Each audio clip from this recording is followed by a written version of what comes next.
Hi guys, this is Debbie from Debbie J's Crafting Corner. Today I'm using another awesome digital kit from TaylorMade Cards for You. Before we get started though, do me a favor and hit that subscribe button and make sure that you also hit the bell so you get a reminder every time I upload a new video. You'll also want to check out Crafter's Castle's monthly challenge. The challenge is anything goes and is solely sponsored by TaylorMade Cards for You. This month's prize is the Harvest Fair digital kit that I'm using for today's project. And since the prize is digital, it means that the challenge is open worldwide. So be sure to check the description box below for more information, as well as a link where you can buy the kit. And make sure to stick around till the end of the video. I have a coupon code for you so you can get 20% off your purchase at TaylorMade Cards for You. Take a look at all of this pretty ephemera. Everything is in those nice soft autumn tones and colors, and I just think this pack is just so pretty. So one night I printed everything out and sat on the couch and just cut everything out while we were watching some TV. And one of the things that I noticed was this one, I'll be at it in just a second, this strip here that is all these postage stamps. I think that would be perfect for a slimline card, so that's what I'm going to make for you guys today. First, I'm cutting out one of the backgrounds full size. This is a real pretty green and white gingham. And then I'm just going to cut a strip. This page is 8.5 by 11, so I'm going to cut the 11-inch long side down to about 3 inches. Now you could do about 3.5 because a standard slimline card is usually going to be about 3.5 inches by 8.5 inches wide. That'll fit perfect in a number 10 envelope, or you could create your own. I'm also going to use the stamp set from Simon Says Stamp called Big Thanks Words, and I'm using the new Distress Ink color of Crackling Campfire. I thought that color would match perfectly with all of those nice oranges and such in this stamp set. So first off, I'm going to go ahead and just stamp that onto some white cardstock. This is just a scrap that I had in my scrap bin.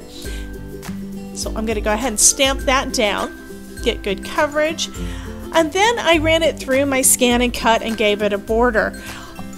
I don't have a die for this stamp set, but I was able to create a shadow using my machine, and that cut out real nicely.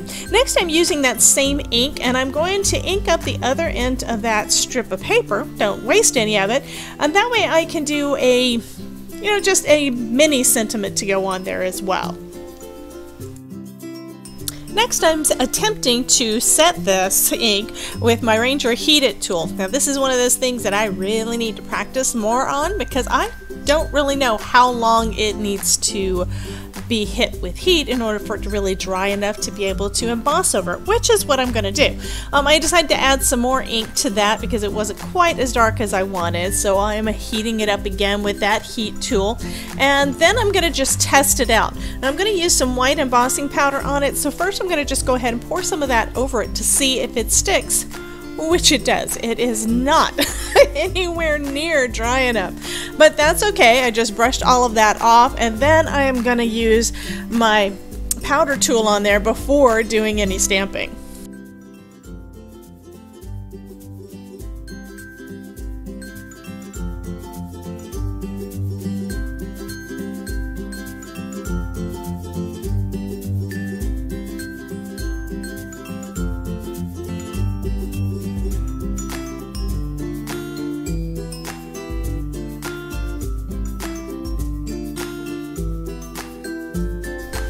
So I picked out one of the sub-sentiments from that same stamp set, and I inked up the stamp using my Tim Holtz platform, but inked that up with some Wow Embossing Ink. So I'm going to do that twice. I'm actually stamping it out in 2 different positions on that same orange part of the cardstock because I want to make sure that if I make a mistake, I've got a spare. It's always good to have a spare. One thing I also noticed is I put the magnet in the wrong spot, so it wasn't really stamping. You have to be careful. There is a little ridge on the lid of that stamp platform that came straight down on the magnet because I had it too far over. I added that Recollections white embossing powder, and it covered pretty well. Did have a couple of places that still stuck that I didn't want, so I just brushed that bit away. And now I'm gonna heat that up with my heat gun. Now I'm going to just emboss that. I have been doing a lot more heat embossing lately, and I have to say I still love the way that it gets so shiny, and it's just gorgeous every time I do that. I love it. So now I'm going to take a sentiment banner die from the Fawn. What is the name of this set? This is the Fawn Everyday Sentiment Banners, and I'm going to be using one of the small banner dies. This is going to make it so that I have a little fishtail end on the end of that banner, because I have trouble still cutting that straight. So I'm going to go ahead and tape it down with some washi tape. Now I'm using my Gemini Junior, and I'm still using that same piece of magnetic paper that I used before, the vent cover that I showed you guys on a video a while back. I'm still using the same one. It's still working fine. So now what I'm going to do, because I was only this sentiment is shorter than what the die is, I'm going to tape it back on there. I'm going to put it back in place so it'll cut the fishtail on the other end and run it back through my Gemini Junior again.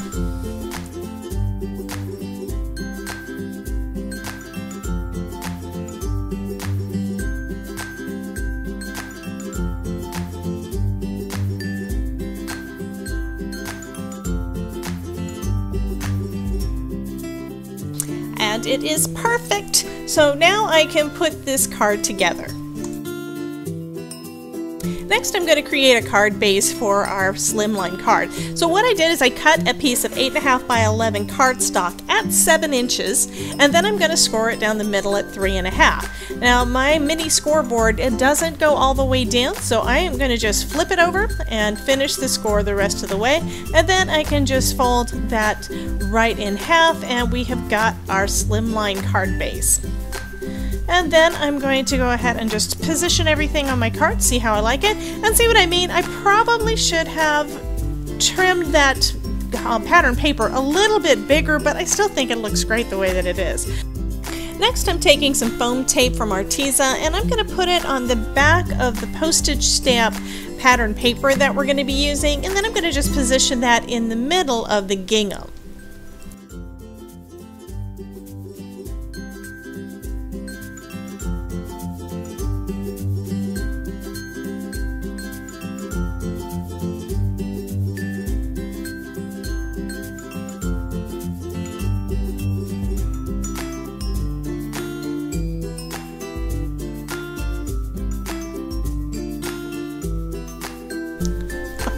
Okay, I had forgotten about this. Now, I try not to waste anything, and what had happened is my husband had printed something out for engineering onto some of my white cardstock. So I just printed on the other side of it, and I'm using that for that gingham panel. So I went ahead and put some foam tape on the back of that as well, and then I'm going to adhere that down to the card base.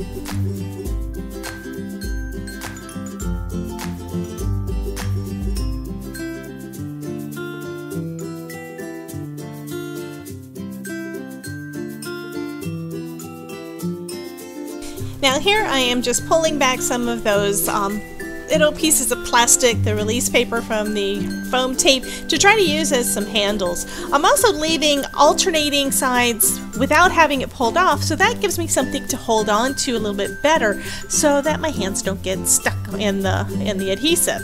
This one's going to be a little easier though to position. Because my panel is the entire width of my card base, I'm able to use Kathy Zielski's trick of lining it up on the edge of my scoreboard so it's flush with the edge of it, and then on the other end I can just trim off the little bit of excess. You can see a little bit there. I can trim that little bit of excess off with my scissors.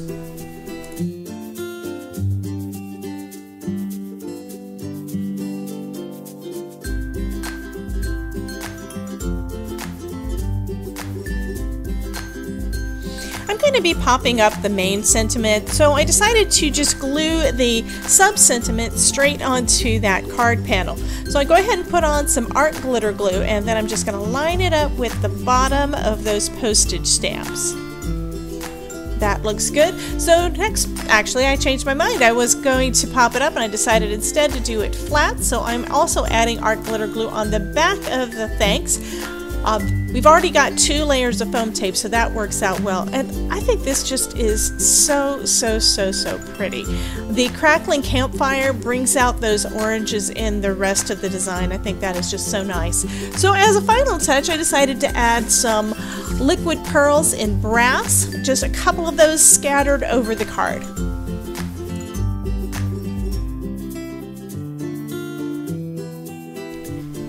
Now, while I was adding these, I thought I might be going a little bit overboard, but after the fact, when I looked at the card, I could see that those little pearls had just a little flow going across and just down and across that card from the upper right-hand corner and then going down to the lower right. So it turned out to be pretty cohesive. I really like the way that this card turned out.